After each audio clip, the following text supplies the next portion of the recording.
Hey guys, I hope you're all having an amazing day. So today I have a video that I've been wanting to post for a very long time, which is a complete beginner's guide to Apex Legends. This video will contain crucial pieces of information that I wish I knew when I started jamming this game. And for you seasoned veterans who are out there, make sure you stick around because there are some segments that could prove useful to you as well. Just quickly, before we jump into the beginner's guide, I just wanted to let you guys know that editing videos just like this one is one of my favorite things to do, and I really love helping you guys out through Apex guides. But videos like this one do take a very long time to put together. So if you would take a second to leave a like, subscribe if you're new, and leave a comment with your thoughts on the video below, it would mean the world. And now that that's out the way, let's jump straight into the guide. So, you have decided to jump into the bustling and chaotic world of Apex Legends. Let me tell you, you have either made the greatest decision or worst mistake of your life, and I've made this video to ensure it isn't the latter. In recent years, I've played an extensive variety of battle royales, including Fortnite, PUBG, Warzone, H1Z1, and many more, and in my very biased opinion, Apex stands at the top.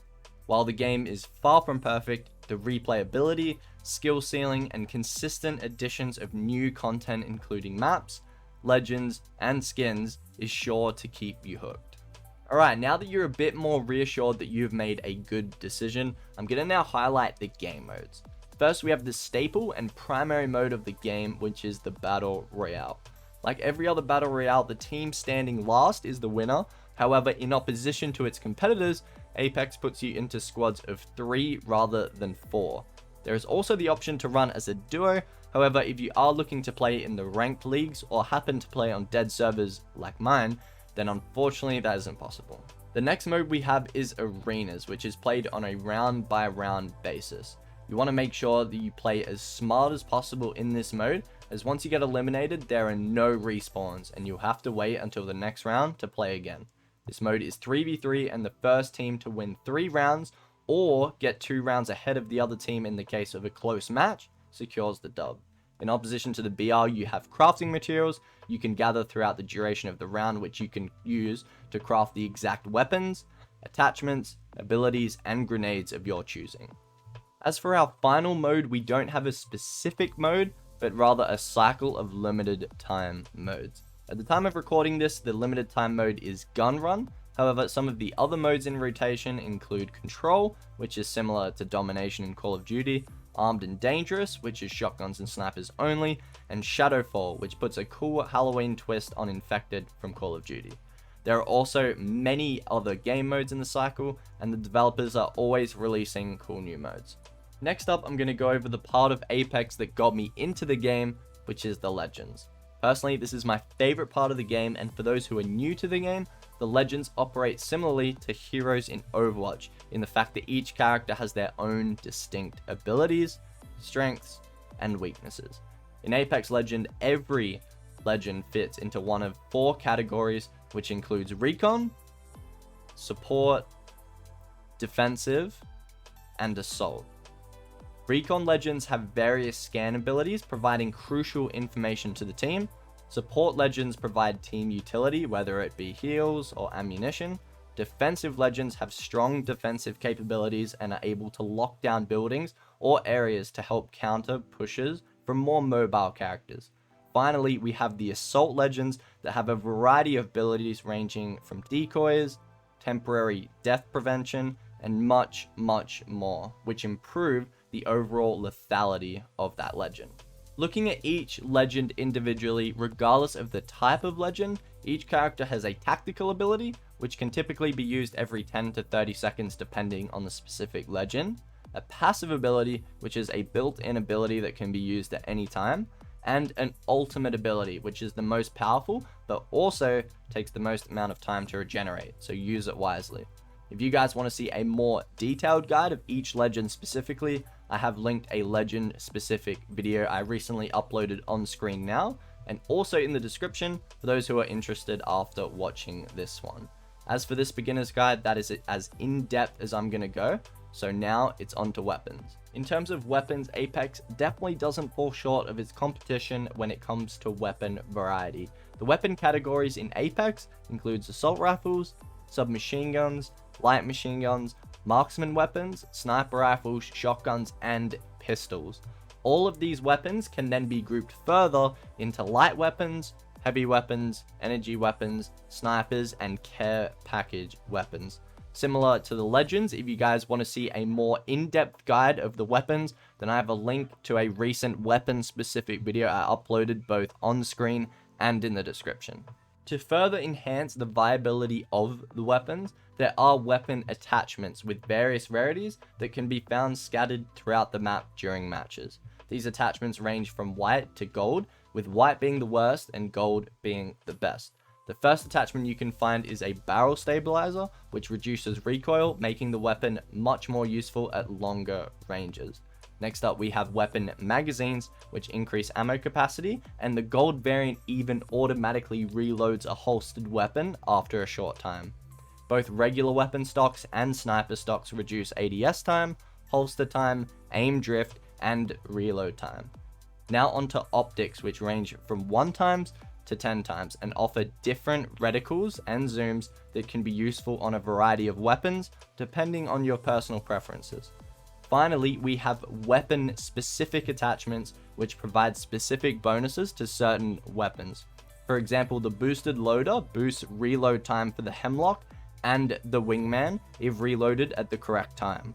Now that we've covered legends and weapons, it's now on to consumables. First up, we have health consumables, starting with syringes, which regenerate 25 health in 5 seconds. This is great if you need to get some quick health to jump back into a fight. But if you have the time, I definitely recommend using a medkit. In opposition to syringes, medkits take 8 seconds to use, but regenerate 100% of your health. Now on to shield consumables, starting with the shield cells that restore 25 shields in 3 seconds. Similar to the syringes, shield cells can be handy in a tight spot. However, you're going to want to be predominantly using shield batteries, which restore 100% of your shields in 5 seconds. Finally, we have the god of all consumables, the Phoenix Kit, which restores 100% of your shields and health, but it does take 10 seconds to use, which is the most of any consumable in the game. I highly recommend you carry a Phoenix Kit on you for after a fight so you can restore yourself completely without having to waste bats and medkits. Our final consumable doesn't restore health or shields, but your ultimate, and is known as an ultimate accelerant. The ultimate accelerant restores 35% of your ultimate in 7 seconds, which can be super handy, and I definitely recommend carrying one if you're jamming legends such as Bloodhound or Gibraltar, who have a lengthy ultimate cooldown. Now, before we get into some match specific tips, I have one last thing to cover: gear. First, we have body armor, starting with white, which absorbs 50 damage, blue, which absorbs 75, purple, which absorbs 100, and red armor, which absorbs a whopping 125 damage. We also have the gold armor, which absorbs 100 damage, which isn't as much as the red. However, shield cells restore 50 shields instead of 25, which can be very handy if you don't have many batteries on hand. Our next item of gear is the helmet, which reduces headshot damage. First up is the white helmet, which provides minor headshot damage reduction. Blue provides moderate damage reduction. Purple provides maximum damage reduction. And gold reduces tactical and ultimate recharge time, as well as providing maximum damage reduction. Our next piece of gear is the knockdown shield, which provides you with a shield that can absorb damage once an opponent downs you. The white shield is capable of absorbing 200 damage, the blue shield absorbs 450, the purple 750, and the gold is the same as the purple, except it also provides you with the Guardian Angel perk that allows you to revive teammates with bonus health and shields. I highly recommend giving this item to either a Lifeline or a Newcastle if you have one on your team. On to one of the most important pieces of gear you will need, which is the backpack. Trust me, there is nothing worse than coming across an abundance of batteries, ammo, and nades just for you to have to leave something because you don't have the room to carry it. Starting it off, we have the white backpack, which allows you to carry 12 items. blue backpack 14, purple backpack 16, and the gold has the same capacity as the purple, except it provides you with the deep pockets perk. Without this perk, you can stack 2 shield batteries or medkits, or 1 phoenix kit per slot. However, with this perk, you can stack 3 batteries or medkits, or 2 phoenix kits per slot, which is super handy for characters like Fuse or Horizon that typically want to be carrying around extra grenades. It is also good to know that this perk doesn't impact small heals like cells or syringes, and you can still only carry 4 per slot, which is decent. Our last 2 items are known as survival items. They are deployable items that are very situational but provide immense utility. The first is known as a heat shield, which spawns in stacks of 2 and is stored in your survival slot, which is separate from your backpack slots. Once you throw down a heat shield while outside the ring, the heat shield temporarily absorbs all ring damage, providing temporary relief and allowing you to make it through tough ring rotations. It is important to note, however, that the shield will deplete significantly faster depending on the round. The later the game, the later the round, and therefore the more damage the shield will take, meaning it will deplete faster. It is also important to note that you will revive teammates faster in a heat shield. The next survival item is the mobile respawn beacon, which deploys a smaller version of the respawn beacon wherever you call it in. Each beacon can only be used once, and it can be used to revive your entire squad once used. Alright, well, now that we have covered legends, weapons, attachments, consumables, gear, and survival items, it's time to get into my top match-specific tips and tricks that will help you in your journey to becoming an Apex Predator.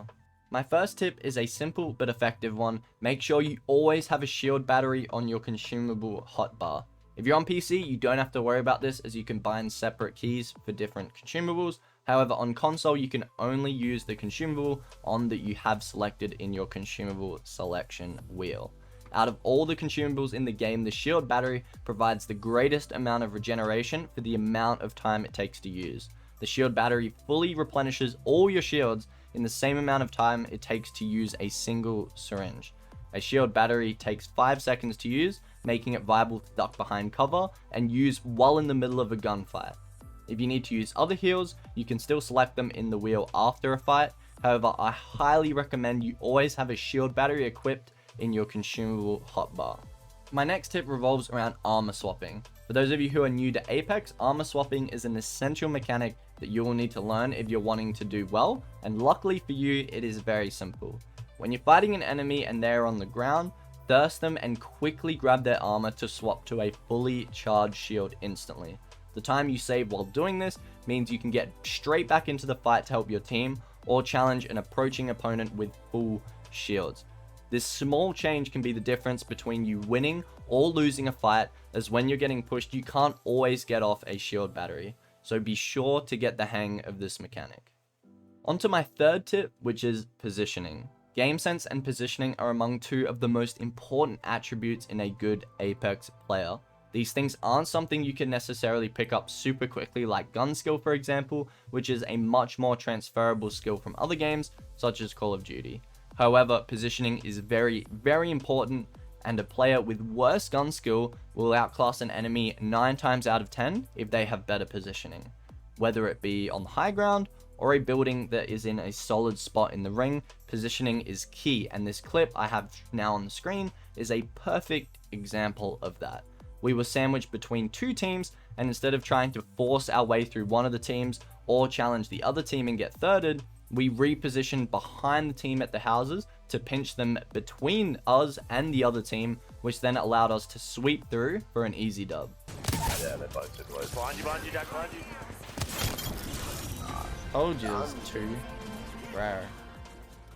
My fourth tip isn't super specific, but I think it is very important. Try all of the legends. So many people I've played with try a handful of legends, find one they really like, and then stick to that one legend. Don't get me wrong, if you find a legend that you really enjoy and don't find anyone else you like, then by all means jam them until your heart's content. But there are countless viable and really enjoyable legends in the game that you won't know about unless you try them all. The free currency that you earn just by playing the game can be earned relatively quickly, and you can use that to buy every legend in the game without spending a single dollar. So definitely put in the time, try out all the legends, and see who works best for you. On to my fifth and final tip, ping, ping, ping. If you're solo queuing, especially with teammates who have no mic, the ping system in Apex is going to be your best friend. Whether it's heals, ammunition, weapons, armor, anything, there is no harm in pinging it. Even if you don't need it, there's a good chance your teammate may need some of the stuff you have left over.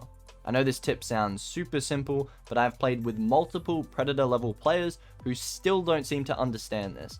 Pinging a crucial item for a teammate could be the difference between them winning or losing a fight. So be sure to remember to ping items, especially if they are of blue or above rarity. Alright, well there you have it, my complete beginner's guide to Apex Legends. Make sure you use the information and tips provided in this video to dominate on the battlefield and become the ultimate Apex Predator. As I said earlier, videos like this one take a very long time to put together, so if you want to see more guides like this one, then be sure to leave a like and a comment of what guide you would like to see next, and I will see you all in the next one. Take care, everybody.